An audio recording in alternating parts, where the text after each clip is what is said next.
in Jehovah.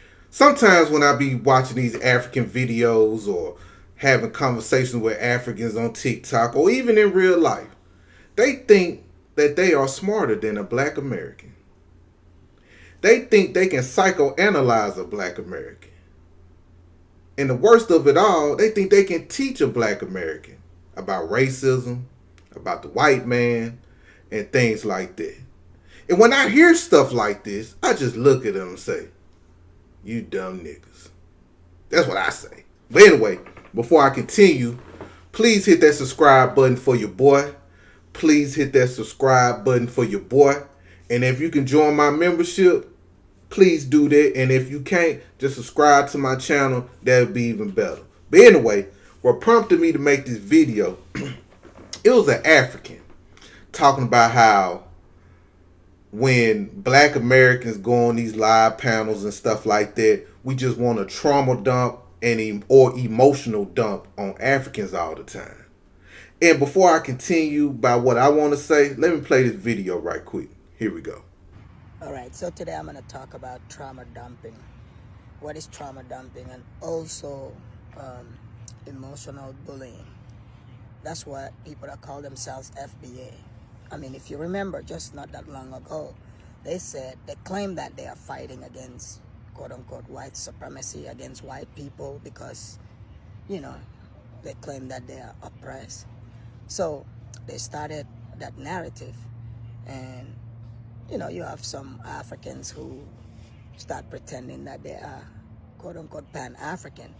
I mean, this is the same people that have, you know, like if you go back to their homeland, you know, they don't like the next tribe. But that's a whole different topic. I would, you know, touch on that another time. So I came across this live, I mean, several of them.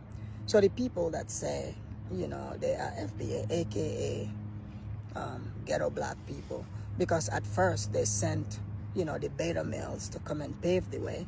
Now, you know, the hood rats are the ones, you know, taking over the conversations.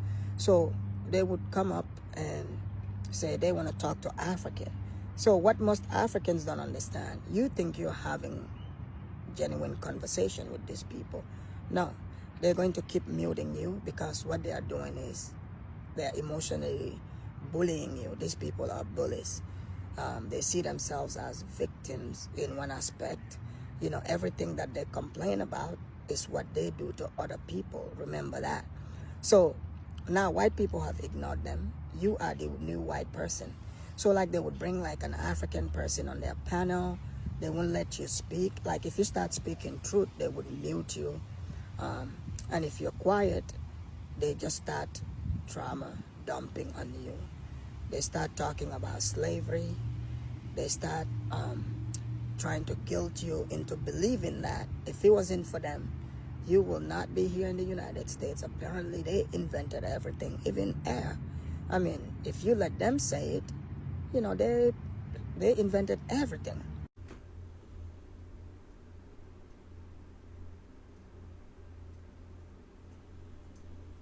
Now, he mentioned about trauma dumping and emotional dumping. Do you know how many funky, flip, flop, wearing Africans have trauma dumped on me and emotional dumped on me? If I said that correctly. You know how many of them that has done that to me? Telling me about how the white man destroyed their country and how they had to flee? Or how they had to walk 7 miles to fetch a pail of water? Or how they had to teach their son how to hunt a monkey? Or how they don't know their mother and father? Or they don't know their birth date? Do you know how many Africans dump on me? Then most definitely Africans always try to trauma bond with us all the time. You know how much I got to deal with that when I'm dealing with these Africans online? Especially on TikTok. They always think we have the same similarities, but we really don't. We really don't. Then he mentioned something about how white people are not giving us any attention no more, so now we got to treat the Africans like white folks. Number one, when white people stop showing us attention? And number two, Y'all are not a threat to us as black Americans. Y'all are not a threat. See, black Americans always fought against white supremacy. And what Africans don't understand, I don't think they understand white supremacy like we do. See, when they think of white supremacy, they just think of the skin color, which could be true. The system in itself is to protect white people, but the system always grab Africans, Caribbeans, and other groups of people to also join in the system of white supremacy and to have anti-black hatred towards black Americans. But see, they don't never want to talk about this. They don't never want to talk about that. But then he kind of contradicted himself in this video when he started talking about Africans. I'm talking about how Africans be having tribal wars and stuff like that. I think it's wild to me that he mentioned that. But not understanding why foundational black Americans are very standoffish towards Africans. See, when Africans come over here, they look at us, they look at black Americans as a different tribe. And for a long time, every scholar, every content creator that's in our spaces have said this. And I'm going to say it. They look at us as one tribe, as one different tribe from theirs. They never looked at us like we looked at them. And for a long time, we as black Americans allowed them to come over here, allowed them to come in our neighborhoods, allowed them to be partially disrespectful to us. We always looked the other way. These people delineated. Like I always say, they delineated first. We never delineate. We try to show them love. We try to show them love. Then he mentioned about foundational black Americans is foundational black ghetto people. Foundational black Americans is foundational ghetto people. For him to call us ghetto people is wild to me. And it's very disrespectful. Because he come from a homeland where it's super ghetto. The roads are not paved. Y'all don't have a sewer system out there. Y'all got $1 million mansions with sewer problems. Y'all don't have a sewer tunnel. Y'all sewer is a ditch where people can see and walk. Listen, let me tell y'all about some of these African places, especially Ghana too. I heard this about Ghana, but I'm gonna talk about Nigeria because I'm telling y'all what I seen in Nigeria. When you go in some of these neighborhoods, or even let's say the business areas in Nigeria, they have ditches, right? Those ditches are sewer ditches. Let me say that one time. Do you know how we got like ditches in front of our homes and stuff like that? Their sewers, their ditches is sewers. So some of these places they got toilets and stuff like that. When you flush it, it goes in those ditches. It doesn't go underground like ours do. You can see it. That's why they always tell people to be careful when you walk down the street because you don't want to slip in the ditch. Because if you fall in that ditch, you're going to fall in feces. I almost slipped in the ditch when I was in Nigeria a few times. Because I'm thinking just a regular ditch, when it rain or when they got, water got to go through shit. That's what I thought. But no, that's part of their sewer. Some areas are like that. Even where they got all these mansions that they talk about, they got ditches in front of there. Or some of them don't. Some of them, they dig a hole and stretch it to their next door neighbor house. So all that sewage and gunk sometimes go to the neighbor. And the neighbor don't say nothing. You call us ghetto? Come on, man. And then he mentioned how when Africans go on these live panels and black Americans just be dogging them out. It don't go like that. Listen, y'all. I held live panels on TikTok before with 300, 400, 500 people watching sometimes. Or maybe 50 to 100 watch sometimes, right? And when Africans get up on these panels, they be very disingenuous. They be very passive aggressive. And they be very, very disrespectful, right? They ask us a question. One of the famous questions they ask us is, why do you hate us? Why do you hate Africans? Then we tell them we don't hate y'all. That's number one. We don't hate y'all. Like, why would we hate y'all? What y'all got to hate on? What's about an African that I need to hate on y'all about? That's what I want to know. What's about y'all I need to hate on? You get what I'm saying? Like, y'all ain't got nothing for me to hate on. You got to have something for me to hate on you. Even if you got something, I still want to hate on because you are African. You no threat. So, excuse me. These people get on the panel. You'll answer their question. Then they start asking more questions. Then you start to explain to them about Black American history and history on this land. And these people that's from a third world country that don't know nothing about their own country, and Black Americans know more about Africa than Africans, but these same Africans will try to tell us about our country and our history on this land. And they will try to argue us down about our history on this land. Why would I let a person that come to America that don't know their own birthday, why would I take them serious?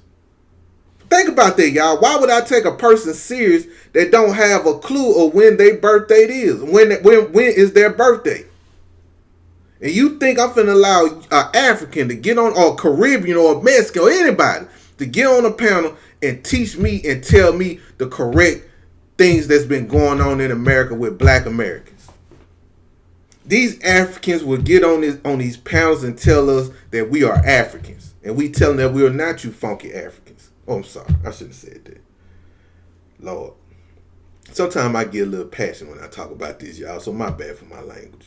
But sometimes you have Africans that get on our panels and they'll tell us who we are. They'll tell us that. And we tell them like, no, we're not continental Africans. There are indigenous people on this land. And they'll look at us like we lying. When they think about indigenous or native people, they think about the Siberian or the Mexican looking people. And we break it down to them and say, oh, you lying. So that's when we start firing off. Now, are there a few FBAs that don't like them? That's true. I give them that. But for the most part, we be trying to have a conversation. But once you start going left and trying to tell us woo-to-woo and blam and who we are, you lost. We gonna get you and we gonna poke you up. That's just how we get down here. Then they lack comprehension skills. Some of these Africans we be talking to, y'all, on these lives, they cannot comprehend anything. These people are not the brightest people. Just to be 100. They not. You can explain something to an African. Let's use the example 2 + 2. You can put 1 stick, 2 stick, 1 stick, 2 stick. And you ask how many sticks I'm holding. They ain't gonna understand. So you're gonna say, okay, hey, this is how we're gonna do it. 1, 2, 3, 4. They still, and I said, now what is it now, Ubuntu? What is it? So how many is it? 2. No, nigga. Okay, let's do it like this. 1, 2, 3, 4. So now how many fingers I'm holding instead of sticks? Maybe the sticks confusing you, African. So how many fingers I'm holding up? Like, how did you get to know? How you get that? How you do that? That's how they are. So when I hear these people talk like this man here, I just look past them. Because just like he tried to diagnose us as Black Americans on who we are, talking about we trauma dump, all we talk about is oppression and things like that, maybe they need to talk about the trauma that they have been through in their homeland. Maybe they need to stop living and stop being oblivious to what's going on in their homeland and forgetting about what's happening in their homeland. See, Black Americans, we might talk about racism a lot. We might talk about that we're oppressed a lot. We might even talk about the trauma that our ancestors have faced, including us in the modern era where we have faced. But we continue to fight. We continue to talk about it. We don't sweep shit under the rug like the Africans do. See, they had people like us out there in Africa that constantly complain, that constantly fought, that constantly talk amongst their people about what's been happening to us. Things would change in Africa, but it's not. Because the people out there don't care. They just don't care. That's why they over here. Man, listen, y'all. I could not imagine leaving America because America has fallen. I'm gonna tell you why. Cause my grandparents are buried on this land. My mother, not my mother, but my father's buried on this land. Friends are buried on this land. My ancestors are buried on this land, right? And I just wouldn't feel right going to another country. Like, for what? I gotta fit in with these folks. I gotta get accustomed to eating they bullshit. They say America got the worst food to eat. Well, goddamn it, let me eat American food then. I couldn't imagine doing that shit, bro. I couldn't imagine fleeing like these people be fleeing. Going to a whole new land just because you couldn't make it in your own homeland. Well, y'all got all this land out there and nobody ain't thought to do anything with the land. Nobody. Y'all want to blame the government, but y'all the majority.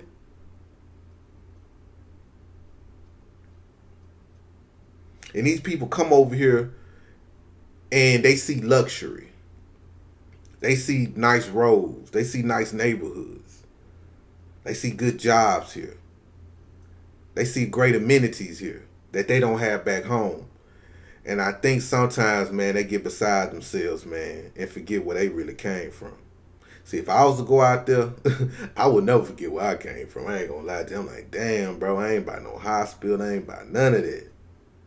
Anyway, I get to rambling. I ain't mean to ramble. But anyway, y'all be safe, man. Y'all have a great weekend. Shout out to everybody that was on my live yesterday. Thank y'all for the support on my video I made on yesterday. Thankful for that, man. Thankful for that. I had to tell that embarrassing story about my underwear. You know what I mean? But anyway, thank y'all so much for the support. And I thank y'all, man. Y'all have a great weekend. And I might be dropping a video tomorrow. I don't know. Because I'm be kind of busy. I'm be kind of busy today also. Got a lot of things going on, man. A lot of things on my mind. So, gotta get some things straight now, y'all. You know what I mean? So, if my video seem off a little bit, just forgive me. Forgive my heart, you know. But anyway, peace out. And I love you.